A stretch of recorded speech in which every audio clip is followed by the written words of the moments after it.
In today's video, I'm going to teach you how to create and track a goal in ClickUp. To get started, open ClickUp and go to your workspace. This is the main area where you manage your projects, tasks, and planning. So once you're there, you'll be ready to access the goal setting tools. Next, open the Goals section. From the global navigation, select Goals. If you don't immediately see it, click More and then choose Goals from the list. This section is where ClickUp helps you organize bigger objectives and measure progress over time, which makes it useful for tracking team results or personal milestones. Once you're on the Goals page, click the plus New Goal button in the upper right corner.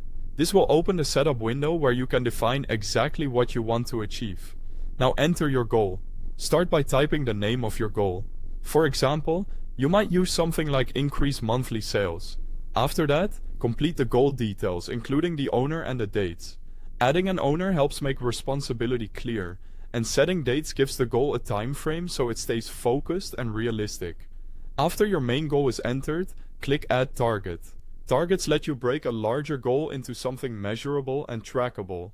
ClickUp offers 4 target types: number, true or false, currency, and task.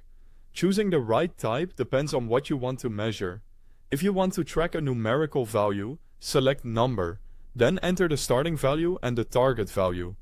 This is especially helpful when you want to measure progress in a simple, clear way, such as reaching a certain number of sales, leads, or completed items. Next, set the date when you want to complete the goal. A deadline is important because it gives your target a clear finish line and helps you stay accountable. Before saving, take a moment to review all of the goal information. Make sure the name, owner, dates, and target details are correct. When everything looks good, click Create Goal to save it. To update your goal progress later, open your goal from the Goals page and select the target you want to update. Enter the current progress, and ClickUp will automatically update the overall goal progress as each target is updated. This makes it easy to see how close you are to completion without having to calculate anything manually. Finally, return to the Goals page. Your created goal will appear there along with its progress and targets, giving you a clear snapshot of where things stand. Thanks for watching.